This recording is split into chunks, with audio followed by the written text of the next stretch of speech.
안녕하십니까 세계 식구 여러분. 제가 이 메시지를 보냄으로 말미암아 다시 우리가 거듭나고 하나님, 천진참부 천이국 왕님, 특히 하나님께서 기뻐할 수 있는 창조 목적에 우리들은 어떻게 가까이 갈 것인가를 생각하면서 여러분한테 메시지를 보내도록 하겠습니다. 잠깐 보고 기도하겠습니다. 하나님, 천진참부모님, 천일국 왕님을 중심하고 이 말씀을 영계 6계까지 메시지를 전파하오니 이 말씀을 듣는 자에게 하나님의 복기 섭리를 깨닫게 하여 주시옵고 새롭게 거듭나게 하여 주시옵고 하나님의 창조 목적대로 살아갈 수 있는 아들, 딸, 가정이 되게 하여 주시옵기를 간절히 바라고 원하며 말씀을 시작하겠습니다. 아멘. 아주. 다시 한번 안녕하십니까? 하나님께서 사랑하는 여러분 감사합니다. 지금 이 시대는 혼돈과 격동의 시대입니다. 지금 이 시대는 우리가 살펴보면 세상이 하루하루가 다르게 급변하고 있습니다. 하나님의 복기 섭리를 모르고서는 아무것도 이룰 게 없고 결국은 하나님의 복기 섭리를 모르면은 결국 죽은 자가 되는 것이요. 그래서 우리가 살기 위해서는 하나님의 복기 섭리를 알아야 된다라고 되어 있습니다. 그리고 그 복기 섭리를 우리가 이 시대에 맞춰서 실천함으로 행복하고 영원한 기쁨의 길을 찾아갈 수 있습니다. 여러분께서 아래의 순서대로 강의 내용을 말씀드릴 것입니다. 이 모든 내용을 경청하시고 하나님이 원하시는 행복하고 영광을 울릴 수 있는 여러분의 삶이 되시길 빕니다. 문선명 천지인 참 아버님께서 2012년도 천령으로 7월 17일 9월 3일날 성화하셨습니다. 그리고 나서 세상이 믿든 안 믿든 엄청난 혼돈이 가고 있습니다. 그래서 그동안에 저는 천정궁에서 있었고 또한 많은 복기 섭리를 검토한 결과 지금 우리가 회개와 용서를 빌지 않고 이 상태로 가다가는 결국은 심판의 대상자가 되고 또한 많은 환난과 어려움이 있다고 생각합니다. 그래서 본인은 이런 강의를 통해서 우리가 어떻게 새롭게 거듭날 것인가에 대해서 여러 가지 강좌를 여러분에게 보내고자 합니다. 강좌 순서는 첫 번째로 나는 살아있는가? 복기 섭리 역사와 나는 무슨 관계가 있느냐라는 이런 내용을 가지고 보내도록 하겠습니다. 그리고 두 번째는 재림 예수님이라고 하시는 문선명 참 아버님은 왜 성화하셨는가? 그리고 참 아버님 성화의 원인은 무엇인가? 그리고 성화한 목적은 뭐고 우리가 어떠한 삶을 찾아갈 것이냐? 정말로 우리가 회개하고 용서를 빌고 어떻게 갈 것인가를 종합적으로 설명하는 시간을 갖도록 하겠습니다. 그리고 2008년도 천진 참 부모님께서 실체부활 헬기 사고가 났습니다. 그 헬기 사고가 왜 났으며 어떤 문제가 있어서 헬기 사고가 났고 그 이후로 엄청난 어려운 섭리가 진행되고 성화까지 됐다는 사실을 밝히고자 합니다. 그리고 세 번째로는 재림 예수님이 예언 말씀은 무엇인가? 이거에 대해서 집중 복기 섭리, 예수님의 복기 섭리와 재림주의 복기 섭리를 비교하면서 여러분한테 말씀드리고자 합니다. 그리고 네 번째 강좌는 재림 예수님은 무엇을 다 이뤘다고 하시는가? 정말로 지금 엄청난 환난과 어려움이 있는데 과연 무엇을 다 이뤘다 하시고 영계에 가셨는가를 정확하게 설명을 드리고자 합니다. 그리고 다섯 번째는 요한계시록 말씀이 이루어지고 있는가? 정말 다니엘서라든 에레미야든 요한계시록 말씀 속에서 어떠한 내용이 있고 또한 많은 사람이 요한계시록과 현 시대와 어떤 관계를 있느냐? 또 통일교에서 말하는 3대 왕권이 문선명, 문영진, 문신준 이 3대 왕권과 요한계시록에는 어떻게 기록되고 지금 미국에서 대신자 형제님이 활동하고 계신가를 정확하게 1, 2, 3편을 가지고 강의를 하겠습니다. 그리고 여섯 번째는 대신자라고 하시는 문 형제님은 왜 미국에서 가서 총을 들고 남들이 이해하지 못하는 행동을 할 것인가? 그리고 본인을 낳아준 한학자 어머님에 대해서 저렇게 말씀을 하실까라는 것을 구체적으로 설명을 드리겠습니다. 그리고 일곱 번째로 한학자 어머님은 왜 알 수 없는 행동을 지금 하고 계실까? 여러 가지 사건들이 있지만 왜 남들이 전혀 이해할 수 없는 행동들을 하시면서 독생녀라고 하는 건가? 그 이유가 뭘 것인가를 정확하게 말씀드릴 것입니다. 그리고 여덟 번째는 가정연합이 청평에서 430대 조상예언식은 왜 하는가? 그리고 지금 430가정 활동을 엄청나게 하고 있거든요. 아주 생명을 거두듯이 하고 있어요. 그런데 그 실체의 비밀은 무엇인가? 그것이 옳은 것인가? 안 옳은 것인가? 과연 조상들이 축복을 받고 있는 것이냐? 그걸 구체적으로 설명을 드리도록 하겠습니다. 그리고 아홉 번째는 가정연합의 운명은 어떻게 될 것인가? 앞으로 심판의 때에 가정연합의 운명은 어떻게 진행될 것인가를 분명히 말씀을 드릴 겁니다. 그리고 열 번째는 아담과 에아는 왜 선악과를 따먹었는가?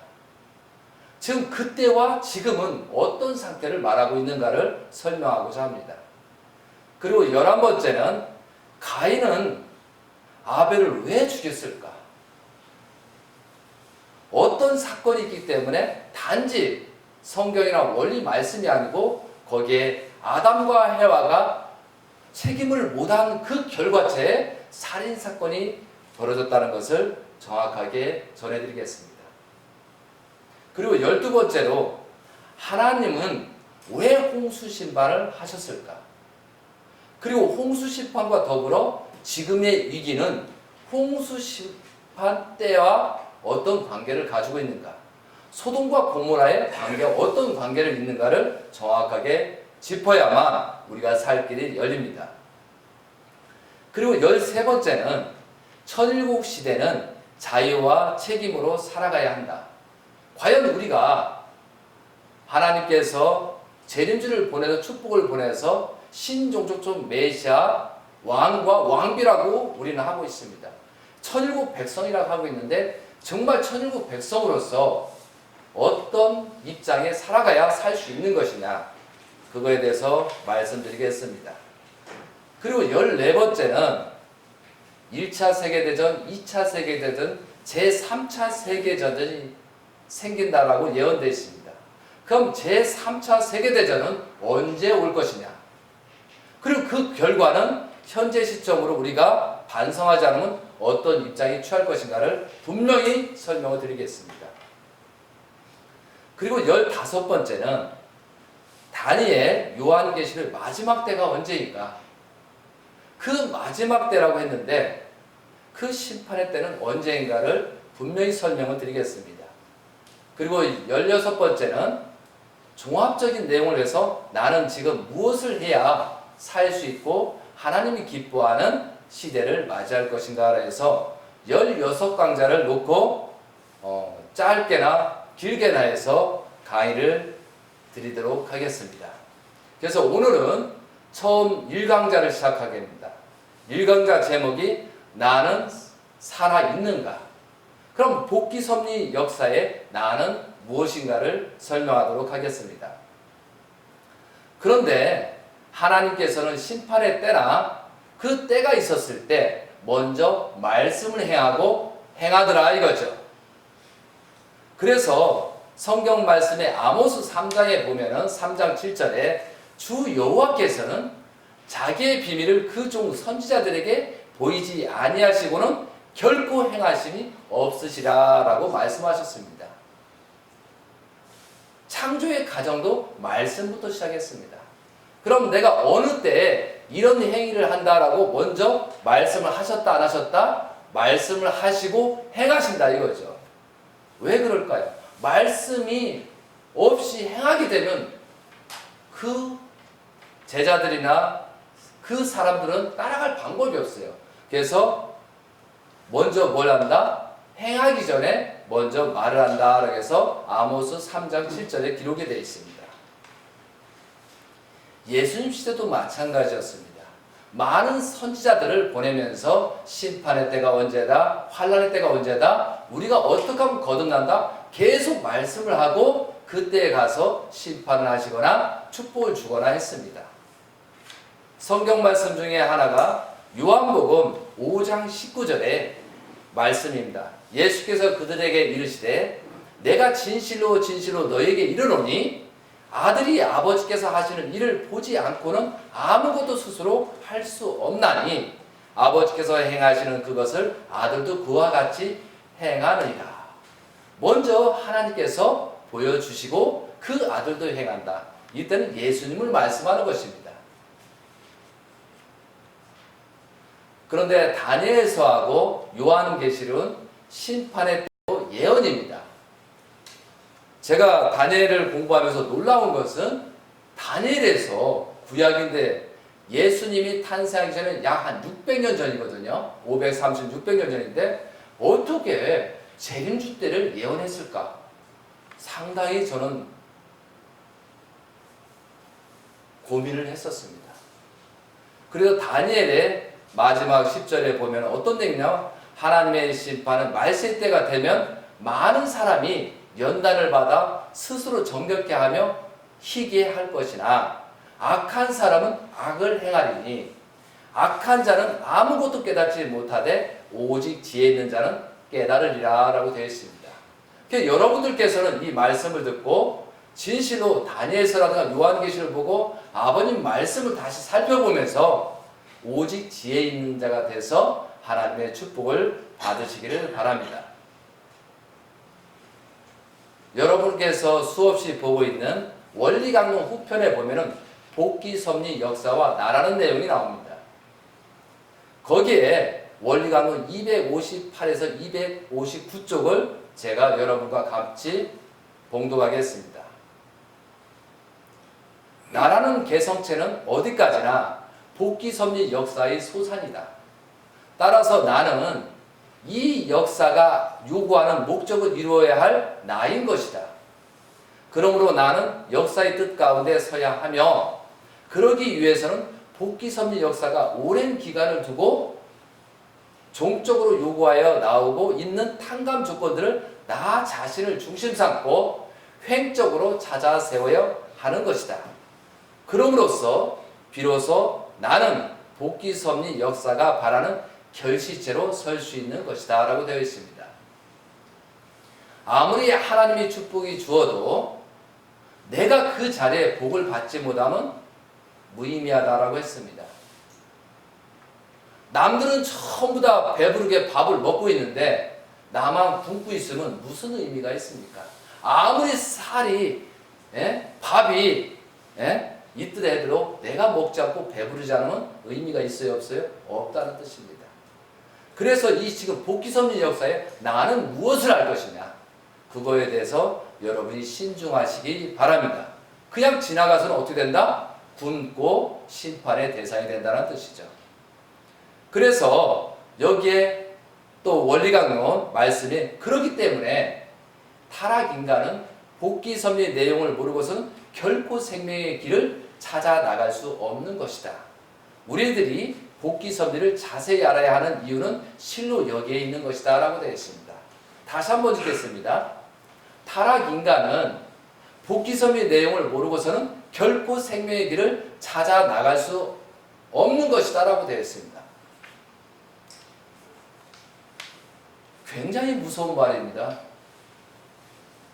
예수님이 오셨지만 그 복귀 섭리를 모르기 때문에 예수님께서 AD 30년에 십자가의 길을 가셨습니다.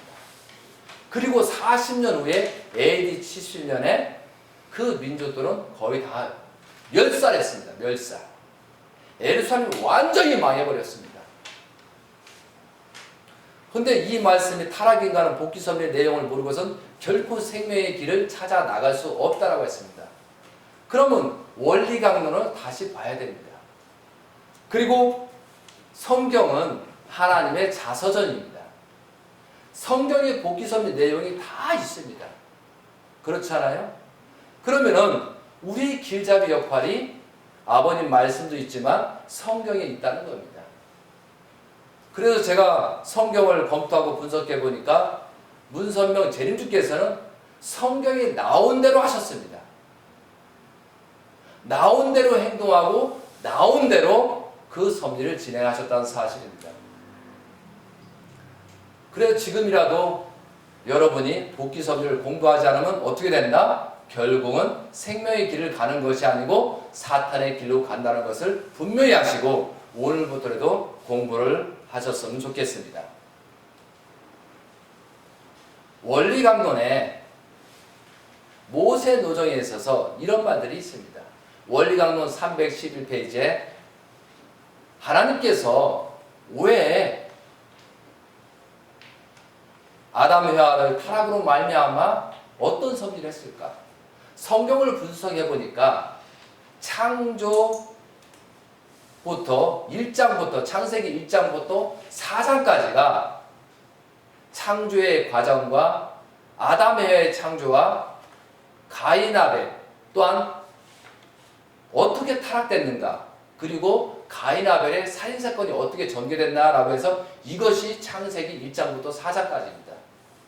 그리고 5장부터 전부 다 요한계시록까지 복귀 섭리라는 사실을 여러분이 아셔야 됩니다.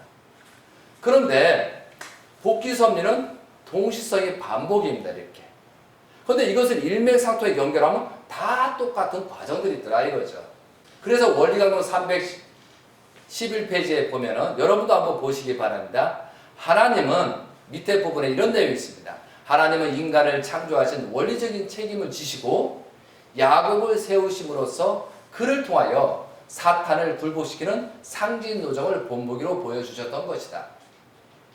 하나님은 이와 같이 야곱을 세우시어 사탄을 굴복시키는 본보기 노정을 보여주셨기 때문에 모세는 이 노정을 본보기로 하여 형상 노정을 걸음으로써 사탄을 굴복시킬 수 있었다.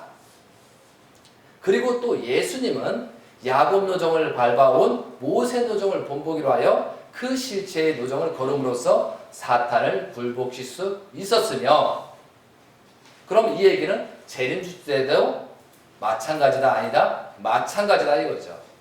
그러면 문선명 천지인 참 아버님께서 야곱 노정 그리고 모세 노정을 본보기로 하고 예수 노정의 실체 노정을 겪으면서 지금 섭리를 하셨습니다.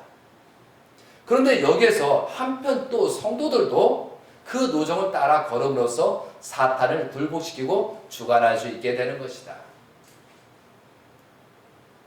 그러면 우리 또한도 따라만 간다라면 복을 받는다는 것이 아니고 재림주의 삶의 노정을 본보기로 하고 우리 또한도 야곱 노정 그 가정을 완성하기 위해 야곱 노정을 살펴봐야 된다는 거죠.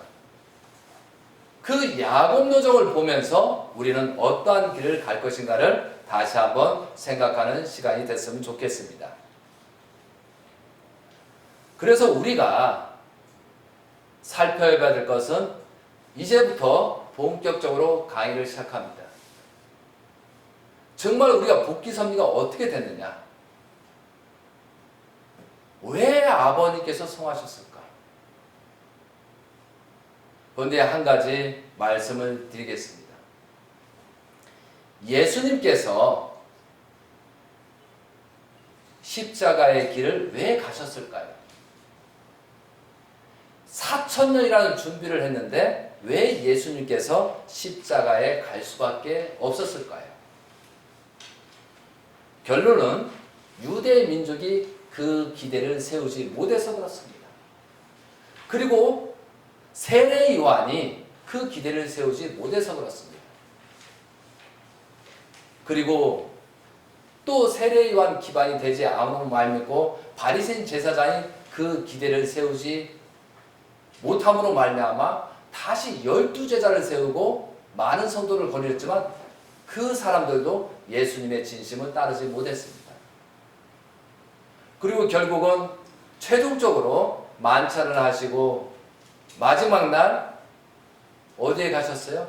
감람산에 올라가서 마지막 결단을 기도할 때 그 제자들은 3번이나 졸고 잤습니다. 예수님의 기대가 아무것도 없기 때문에 십자가의 길을 가셨습니다. 그리고 나서 베드로가 닭이 울기 전에 3번 부정하였죠. 가룟 유다가 예수님을 팔았습니다. 아버님 말씀 중에서 있지만 그 가야바에서 재판을 할 때 가룟 유다가 죽을 것이 아니고 목숨을 걸고 예수님을 살리는 작업을 했으면 예수님은 십자가의 길을 가지 않았다. 세 제자가 감람산에 졸지 않았으면 죽지 않았다. 또 한 가지는 베드로가 3번 부정하지 않으면 예수님은 살 수 있었다. 그런 노정들이 있습니다. 그러면 지금 우리가 아버님의 성화에 대해서 어떻게 놀아고 갈 것입니까? 근데 아버님 성화로 말미암아 정말 우리가 회개하고 용서를 빌 게 없을까요?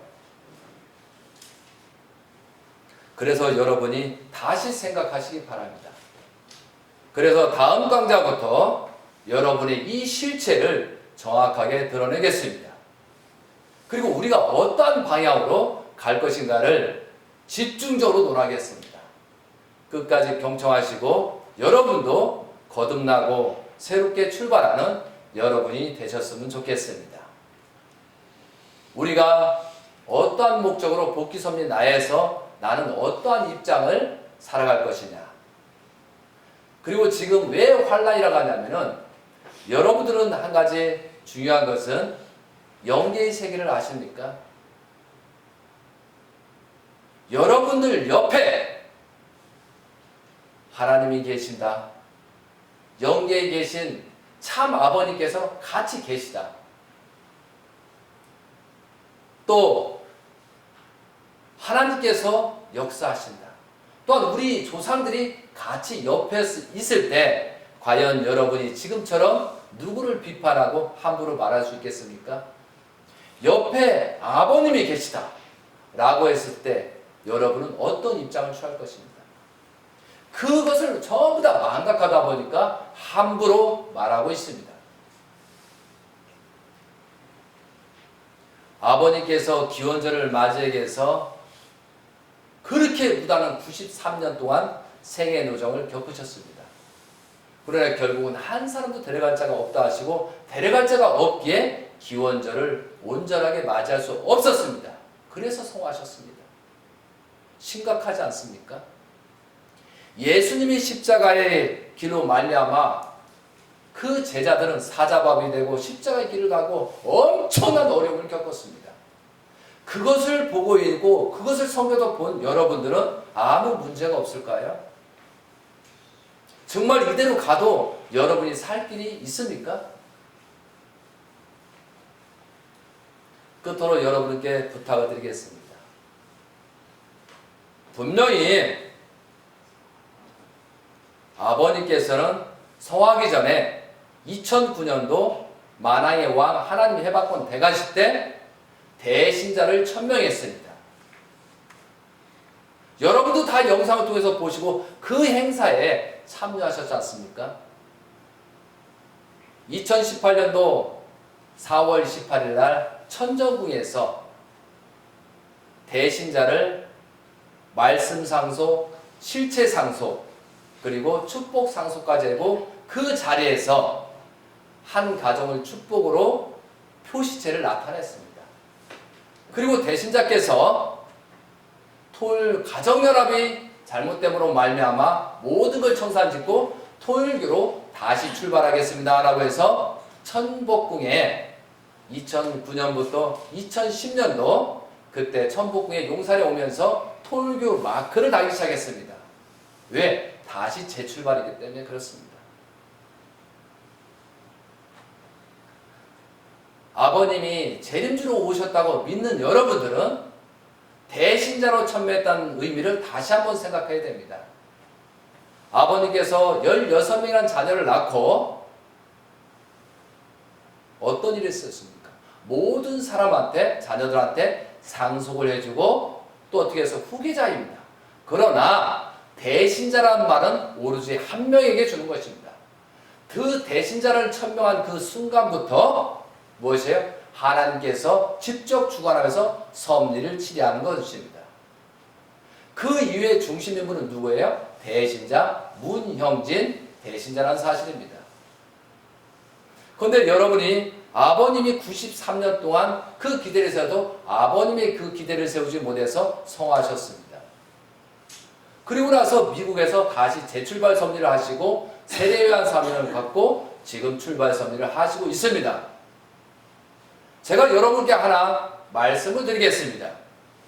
여러분이 어떤 사람은 40년, 60년, 70년까지 아버님을 따라갔습니다.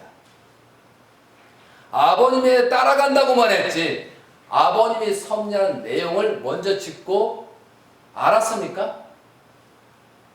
아버님이 섭리하는 내용들을 알고 갔습니까? 전혀 모르고 갔어요. 그거와 마찬가지로 미국에 계신 대신자 형제님도 여러분이 몰든 알든 모르든 간에 섭리를 진행하고 있습니다.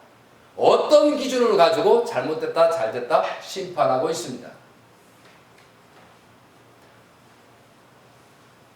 천진 참 부모님께서는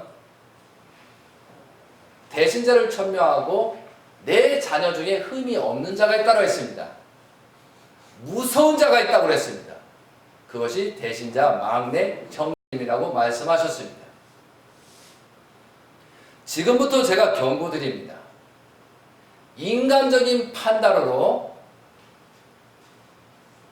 참 가정을 욕하는 사람,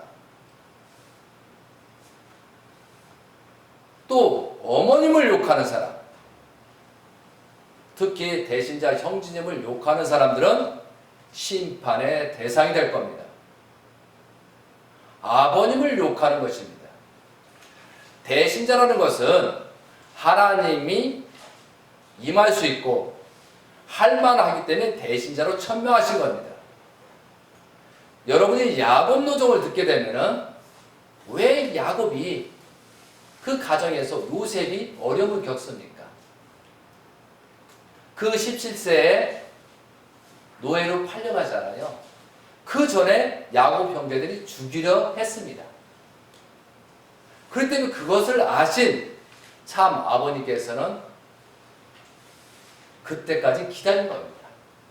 그리고 야곱이 30세 총리 대신이고 예수님이 새롭게 30대 말씀을 시작한 것처럼 30세 2009년도 만왕의 왕으로서 비로소 세우시는 것입니다. 왜? 누구를 막론하고 믿을 수 없고 공격을 받기 때문에 그때까지 기다린 것입니다. 많은 사람을 그것을 보고 잘못됐다라고 하는데 천만의 말씀입니다. 정말 재림주를 믿고 하는 사람들은 다시 한번 생각하시고 계속적인 강의를 시작하겠사오니 모든 내용을 경청하시고 새로운 올바른 길을 가시기 바랍니다. 다음 강좌에 뵙겠습니다. 감사합니다.